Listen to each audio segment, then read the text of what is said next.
ഇന്നലത്തെ ഈ സംഭവങ്ങൾക്ക് ശേഷം വലിയ രാഷ്ട്രീയ പ്രതികരണങ്ങൾ ഇന്നത്തെ ദിവസം ഉണ്ടായിട്ടില്ല. പക്ഷെ അതിലൊന്ന് ഉണ്ടായി. അത് ബി.ജെ.പിയുടെ general secretary Shri M T രമേശിന്റെ ഭാഗത്ത് നിന്ന് അതാണ് അദ്ദേഹത്തോട് ചോദിക്കുകയും ചെയ്തത്. ഇത് CPM-ന്റെ തിരക്കഥയാണ്, ഈ പറഞ്ഞ അദ്ദേഹത്തിന്റെ അസുഖവും ഒക്കെ എന്ന്. അതൊരു പ്രതികരണം വേണം. അതിനൊപ്പം ഈ ഡൽഹിയിൽ നിന്നുള്ള കോൾ, അല്ലെങ്കിൽ ഡൽഹിയിൽ ഇന്നലെ 3 മണിക്ക് നടന്നു, ഇവിടെ 5 മണിക്ക് നടന്നതിൽ ബന്ധമുണ്ടെന്നതിനെ കുറിച്ച് ശ്രീ ഗോപാലകൃഷ്ണൻ ഒരു വിശദീകരണം നടത്തിയിട്ടുണ്ട്. അതിനോടും പ്രതികരിക്കണം. മൊത്തത്തിൽ ഈ വന്ന പല കാര്യങ്ങളോട് പ്രതികരിക്കാനുണ്ട്. അപ്പൊ അതിലേതെങ്കിലും വിട്ടുപോയാൽ അങ്ങ് ഇടയ്ക്ക് ചൂണ്ടിക്കാണിച്ചാൽ മതിയാകും. ബഹുമാനായ കോൺഗ്രസിന്റെ പ്രതിനിധി ഇവിടെ ഇപ്പൊ പറഞ്ഞ ചില കാര്യങ്ങളൊക്കെ കേൾക്കുമ്പോൾ അത്ഭുതം തോന്നുകയാണ്. അദ്ദേഹത്തിന്റെ ഒരു വിലയിരുത്തൽ ഈ അന്വേഷണ ഏജൻസികളിൽ ഇടപെടുന്ന കാര്യത്തിലും മറ്റും കേരള ഗവൺമെന്റുകൾക്ക് തുല്യമായ പങ്കാണെന്നാണ്. അതായത് ഇപ്പൊ ഈ അന്വേഷിക്കുന്ന ഏജൻസി ഏതൊക്കെയാണെന്ന് എല്ലാവർക്കും അറിയാമല്ലോ.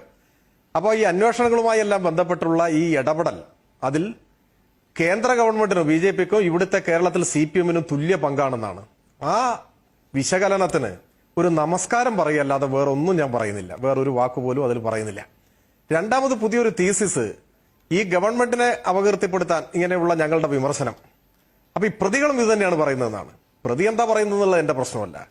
കേരളത്തിലെ ഗവൺമെന്റ് ഇപ്പൊ ജനങ്ങളുടെ മുൻപാകെ ഈ 4.5 കൊല്ലത്തിനിടയിൽ നടത്തിയിട്ടുള്ള ക്ഷേമ പ്രവർത്തനങ്ങളെ കുറിച്ച് ഒരു സംവാദം വേണമെങ്കിൽ അതിന് ഞാൻ തയ്യാറാണ്. ഇപ്പൊ പ്രതി പറയുകയാണ് അരുവിക്കര MLA-യുടെ പേര് ശബരിനാഥൻ എന്നാണ് എന്ന് പറഞ്ഞാൽ അത് പ്രതി പറയുന്നതുകൊണ്ട് തെറ്റാവുമോ? എനിക്ക് അറിഞ്ഞുകൂടാ. പറയുന്നത് എന്ത് എന്നതാണ്, ആര് പറയുന്നു എന്നത് അത് കഴിഞ്ഞു വരുന്ന ഒരു കാര്യമാണ്. വിഷയം എന്ത്, നിങ്ങൾ വിഷയത്തെക്കുറിച്ച് സംസാരിക്കുക. ഇനിയിപ്പോ ഇവിടെ അവതാരകൻ ചില കാര്യങ്ങൾ സൂചിപ്പിച്ചു. ഈ അറസ്റ്റിന് ഒരുങ്ങുന്നു എന്ന് പറയുന്ന ഈ വാർത്തയുടെ തുടക്കം മുതൽ നമുക്കൊന്ന് പരിശോധിച്ച് നോക്കിയാലോ. 12 മണിക്ക് പ്രതിപക്ഷ നേതാവ് വാർത്താ സമ്മേളനം നടത്തുന്നു. അദ്ദേഹം പറയുന്നു ഈ സെക്രട്ടറിയെ അറസ്റ്റ് ചെയ്യണം, മുഖ്യമന്ത്രി രാജിവെക്കണം. ശരിയാണല്ലോ. വസ്തുതാപരമായി എന്തെങ്കിലും പെശകുണ്ടെങ്കിൽ, എന്റെ നോട്ടപ്പെശകുണ്ടെങ്കിൽ എന്നെ തിരുത്താം. അത് കഴിഞ്ഞ് ഉച്ച കഴിഞ്ഞ് 3 മണിക്ക് കേന്ദ്രമന്ത്രിയുടെ വാർത്താ സമ്മേളനം വരുന്നു. ആവശ്യം എന്താണ്? സെക്രട്ടറിയെ അറസ്റ്റ് ചെയ്യണം, മുഖ്യമന്ത്രി രാജിവെക്കണം. 4 മണിക്ക് കസ്റ്റംസ് പറയുന്നു ഇത് ഹാജരാവണം എന്ന് പറയുന്നു.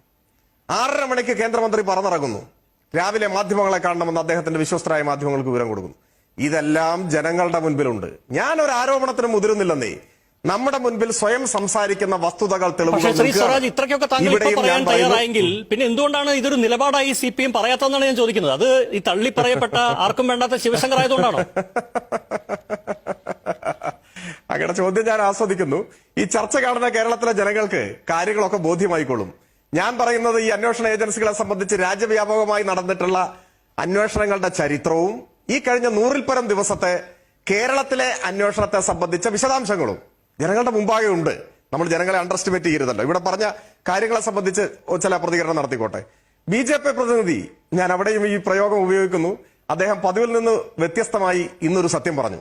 അത് ബീഹാറിലെ തെരഞ്ഞെടുപ്പിന്റെ രാഷ്ട്രീയ പശ്ചാത്തലമാണ്. എനിക്ക് ആദ്യം അത്ഭുതം തോന്നി, എന്താണ് അദ്ദേഹം പറഞ്ഞതെന്ന് അറിയില്ല. ഏതായാലും അദ്ദേഹം ഒരു സത്യം പറഞ്ഞതിൽ ഞാൻ സന്തുഷ്ടനാണ്. ഇത് തന്നെയാണ് നമ്മളൊക്കെ പറഞ്ഞത്.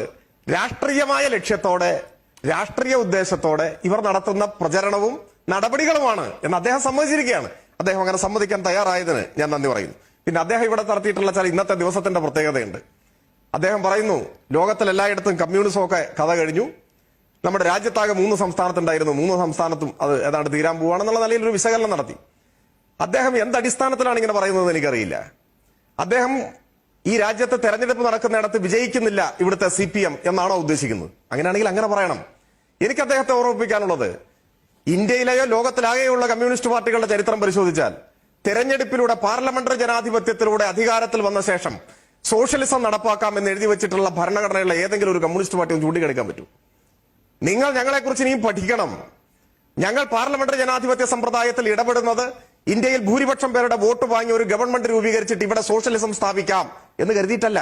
ഞങ്ങൾ തെരഞ്ഞെടുപ്പിനെ ഞങ്ങളുടെ ആശയം പ്രചരിപ്പിക്കാനുള്ള ഒരു അവസരമായി കണക്കാക്കുന്നു. ഞങ്ങൾ ജനങ്ങളുടെ മുൻപാകെ ഞങ്ങളുടെ രാഷ്ട്രീയ ആശയങ്ങൾ വിശദീകരിക്കുന്നു. അതാണ്. ഇനി അങ്ങനെ ഒരു ഗവൺമെന്റ് അധികാരത്തിൽ വന്നാൽ സോഷ്യലിസം ഏതെങ്കിലും ഒരു സ്റ്റേറ്റിൽ നടപ്പാക്കാൻ പറ്റുമോ? കേരളത്തിൽ ഞങ്ങൾ സോഷ്യലിസം നടപ്പാക്കാനല്ല ശ്രമിക്കുന്നത്.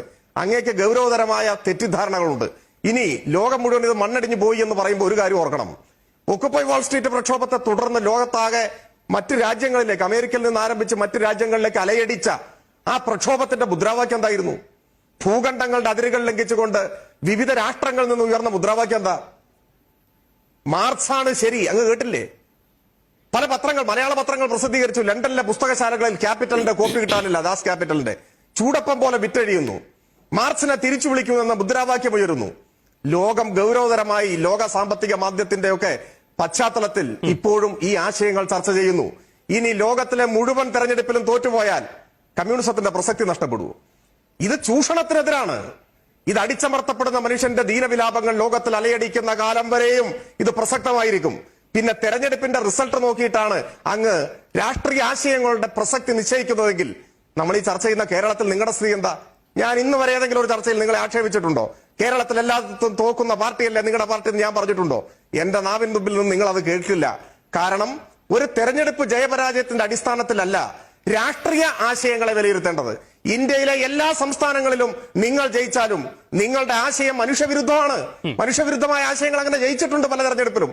ഇപ്പൊ നിങ്ങളുടെ ചർച്ചയുടെ അവതാരം മൂളുന്നുണ്ട്, ഞാനത് കൂടുതൽ അതുകൊണ്ടല്ല വഴിതെറ്റി പോകണ്ടെന്ന് വെച്ചാണ്. കാരണം ശ്രീ ഗോപാലകൃഷ്ണൻ എന്റെ ചോദ്യത്തിനുള്ള ഉത്തരം പോലും അല്ല, അദ്ദേഹം സ്വമേധയാ ചർച്ച തുടങ്ങിയത് ആ പോയിന്റിലാണ്. അത് നിശ്ചയമായും അതിന് മറുപടി കൊടുക്കാൻ എല്ലാ അവകാശവും താങ്കൾക്കുണ്ട്. പക്ഷേ ആ മറുപടി തീർന്നു നമുക്ക് വിഷയത്തിലേക്ക് ഇറങ്ങി വരണം, അത്രേ ഉള്ളൂ. ഓക്കെ അല്ല, അങ്ങ് മൂടിയതിൽ എനിക്ക് അസൗഷണത ഇല്ല കേട്ടോ. ഞാൻ അങ്ങനെ ഒരു അർത്ഥത്തിൽ പറഞ്ഞതല്ല. ഇദ്ദേഹമാണ് ഈ വഴിതെറ്റിക്കുന്നത്, അതാണ് ഈ പ്രശ്നം. പിന്നെ ഈ അറസ്റ്റ് ചെയ്യുമ്പോൾ നെഞ്ചുവേന എന്നൊക്കെ ഇത് പലപ്പോഴും കേൾക്കുന്നതാണ്. അങ്ങനെയൊക്കെ പലതും കേട്ടിട്ടുണ്ടാവും. ആ കൂട്ടത്തിൽ പി ജയരാജന്റെ പേര് പറയരുത്. ഞാൻ ഇന്നും ഓർക്കുന്നു, ആ സംഭവത്തിന്റെ സമയത്ത് പരിയാരം മെഡിക്കൽ കോളേജിൽ പോയി ഞാൻ അദ്ദേഹത്തെ കണ്ടു. അദ്ദേഹം ഹൃദയ ശസ്ത്രക്രിയ കഴിഞ്ഞ് കിടക്കുകയായിരുന്നു. തമാശയ്ക്ക് ആരെങ്കിലും ഹൃദയ ശസ്ത്രക്രിയ ചെയ്യുമോ? നിങ്ങൾ എന്തായി പറയുന്നത്? ജയില് കേട്ടാൽ പേടിക്കുന്നവരാണ് കമ്മ്യൂണിസ്റ്റുകാരെന്നോ? നിങ്ങൾ ഈ ഉദ്യോഗസ്ഥനെ കുറിച്ച് പറഞ്ഞോ? അല്ലെങ്കിൽ വേറെ പലരെയും കുറിച്ച് നിങ്ങൾ പറഞ്ഞു? ആ വിമർശനം ഞങ്ങൾക്ക് ചേരില്ല. 18-ാം വയസ്സിൽ ജയിലിൽ പോയ പാരമ്പര്യമുള്ളവരാണ് ഞങ്ങളൊക്കെ, മനസ്സിലായിട്ടുണ്ടോ? പോലീസ് ലോക്കപ്പിലും മർദ്ദനമേറ്റ് തലപൊട്ടി ചോര ഒഴുകിയ ചോര കയ്യിലെടുത്ത് ഭിത്തിയിൽ അരിവാളും ചുറ്റിയും വരച്ച മാണ്ടുണിക്കണ്ണന്റെ പാരമ്പര്യം പേറുന്നവരാ. നിങ്ങൾ എല്ലാവരും അളക്കുന്ന അളവ് പോലുകൊണ്ട് ഞങ്ങളെ അളക്കാൻ വരരുത്. ഇനിയെങ്കിലും ഞാൻ അങ്ങോട്ട് അഭ്യർത്ഥിക്കുന്നു, കാര്യമറിയാതെ പി ജയരാജന്റെ പേര് നിങ്ങൾ ഉപയോഗിക്കരുത്. അദ്ദേഹം ഹൃദയ ശസ്ത്രക്രിയ കഴിഞ്ഞ് പരിയാരം മെഡിക്കൽ കോളേജിൽ കിടക്കുമ്പോൾ പോയി കണ്ട, അദ്ദേഹത്തെ സന്ദർശിച്ച ഒരാളാണ് ഞാൻ. തമാശയ്ക്ക് മനുഷ്യന്മാർ ഹൃദയ ശസ്ത്രക്രിയ ചെയ്യുന്നൊന്നും ദയവായി BJP നേതാവ് പറയരുത്. പിന്നെ തെളിവുകൾ വന്നു എന്ന് പറഞ്ഞു. നിങ്ങൾ എന്താ പ്രതിയാക്കാത്തതെന്ന്? നിങ്ങൾ പ്രതിയാക്കാരെങ്കിലും തടസ്സം പറഞ്ഞോ? ഇത്രയും ദിവസം ഞങ്ങൾ വന്ന് ആവർത്തിച്ച് വാദിച്ചുകൊണ്ടിരിക്കുന്നത് നിയമം അതിന്റെ വഴിക്ക് പോട്ടെ, അന്വേഷണം നടക്കട്ടെ, കുറ്റം ചെയ്താൽ കേസെടുക്കട്ടെ എന്നല്ലേ? നിങ്ങൾ എന്താ കേസെടുക്കാത്തത്? നിങ്ങൾ എന്താണ് ഇപ്പൊ ആശുപത്രിയിൽ നാടകമാണെന്ന് അദ്ദേഹം പറഞ്ഞു. എനിക്കറിയില്ല കേട്ടോ, അതൊക്കെ ഡോക്ടർമാർ പറയേണ്ടതാ. എനിക്ക് മെഡിക്കൽ വിദ്യാഭ്യാസമോ വിവരമോ ഒന്നുമില്ല. പക്ഷെ ആശുപത്രിയിലാക്കിയത് കസ്റ്റംസ് അല്ലേന്ന്? നിങ്ങളെ കസ്റ്റംസ് അല്ലേന്ന്? കസ്റ്റംസിന് അറസ്റ്റ് രേഖപ്പെടുത്തിയിട്ട് ആശുപത്രിയിലാക്കായിരുന്നില്ലേ? ഇതിനൊക്കെ മറുപടി പറയേണ്ടത് അങ്ങാണ്, BJP ആണ്, ഞങ്ങളല്ല ഇതിനൊന്നും മറുപടി പറയേണ്ടത്. പിന്നെ ഇവിടെ ഡോളറിലേക്ക് അവസാനം വരികയുണ്ടായി. അപ്പൊ ഇതുവരെ ചർച്ച ചെയ്ത കാര്യങ്ങളൊക്കെ വിട്ടോ? അതാണ് എനിക്കറിയേണ്ടത്. കള്ളക്കടത്തിലെ പങ്ക്, ലൈഫിലെ പ്രശ്നങ്ങൾ തുടങ്ങിയിട്ടുള്ള ചർച്ചകളെല്ലാം വിട്ടോ? ഇപ്പൊ ഡോളറിലേക്ക് ആയിട്ടുണ്ടോ? ഞാൻ മനസ്സിലാക്കുന്നത് ED-യുടെ കുറ്റപത്രത്തിൽ ഈ ഡോളർ വിഷയം പരാമർശിക്കുന്നത് അതിന് സഹായിച്ചത് പ്രവീൺ എന്ന ഒരാളാണെന്നാണ് ഞാൻ മനസ്സിലാക്കുന്നത്. അതിൽ കൂടുതൽ എന്തെങ്കിലും വിവരം ഉണ്ടെങ്കിൽ അവതാരകനോ മറ്റു ചർച്ചക്കാർക്കോ ഇതിൽ ഉന്നയിക്കാം. എനിക്കൊന്നേ പറയാനുള്ളൂ, ഞങ്ങൾ ഈ ചർച്ച മുൻപൊരിക്കൽ ബഹിഷ്കരിച്ചതാണ്. ബഹിഷ്കരിച്ചത് എന്തുകൊണ്ടാണ്? നിങ്ങളുടെ ചാനലിനോടുള്ള വിരോധം കൊണ്ടല്ല. ഞങ്ങൾ ഈ ചർവിത ചർവണം പോലെ ഒരേ വിഷയം ആവർത്തിച്ച് ചർച്ച ചെയ്യുന്നതിന്റെ രാഷ്ട്രീയ ദുഷ്ടലാക്ക് തിരിച്ചറിഞ്ഞുകൊണ്ടാണ്. ഇന്ന് ഞങ്ങൾ ഈ ചർച്ചയ്ക്ക് വന്നത് എന്താണ്? ഇന്നും ചർച്ച ഇതാണെന്ന് അറിയാത്തോണ്ടൊന്നുമല്ല. പക്ഷെ ഒരു പ്രധാന വാർത്ത വന്നിരിക്കുന്നു. ഈ ആശുപത്രിയിൽ പോകുന്നതും കസ്റ്റമേഴ്സ് വരുന്നതും എടുക്കുന്നതും ഒരു പ്രധാന വാർത്ത വന്നിരിക്കുന്നു. അപ്പൊ പിന്നെ ആ വാർത്തയോട് മുഖം തിരിഞ്ഞു നിൽക്കണ്ട എന്ന് കരുതിയിട്ടാണ്. ഒന്നേ പറയാനുള്ളൂ, കേരളത്തിലെ ഗവൺമെന്റ് അസാധാരണമായ ഒരു രണ്ടാം വരവിന്റെ നിറവിൽ നിൽക്കുകയാണ്. അത് ഈ കോൺഗ്രസ് നേതാവിന് നന്നായിട്ട് അറിയാം. അതിനിപ്പോ ഒന്നുകൂടി മാറ്റുകൂട്ടും വിധമാണ് കേരളത്തിലെ മുന്നണി ബന്ധങ്ങളിൽ വന്നിട്ടുള്ള മാറ്റം. അതുകൊണ്ടാണല്ലോ ടോം വടക്കൻ എന്ന ദേശീയ വക്താവ് BJP പോയിട്ടും, അബ്ദുള്ളക്കുട്ടി എന്ന് പറയുന്ന അങ്ങനെ ദേശീയമൊന്നും അല്ലെങ്കിലും ഒരാൾ BJP-യിലേക്ക് പോയിട്ടും, ആ 4ാമത്തെ ദേശീയ വക്താവ് ഖുഷ്ബു പോയിട്ടും, ഇന്ത്യ മുഴുവൻ ഓടിപ്പോയിട്ടും ഒരു വാക്കുകൊണ്ട് പോലും വിമർശിക്കാത്തവർ മുന്നണിയിൽ ഒരു പാർട്ടി മാറിയപ്പോ എന്തൊക്കെയാണ് കൈകാലിട്ടടിക്കുന്നത്? അപ്പൊ കേരളത്തിന്റെ രാഷ്ട്രീയ അന്തരീക്ഷത്തിലുള്ള ഈ മാറ്റത്തെ സംബന്ധിച്ച ഭയം, വിവാദങ്ങൾ നിരന്തരം വിതരണം ചെയ്ത് ജനങ്ങളെ പുകമറയിൽ നിർത്താൻ ഒക്കുമോ എന്ന പരിശോധനയിലേക്ക് UDF-നെ പ്രതിപക്ഷത്തെ നയിക്കും എന്ന കാര്യത്തിൽ ഞങ്ങൾക്ക് യാതൊരു സംശയവുമില്ല. അതിൽ പരം ഇതിലൊന്നും ഞങ്ങൾ ഒരു പ്രസക്തി ഇപ്പോ കാണുന്നില്ല.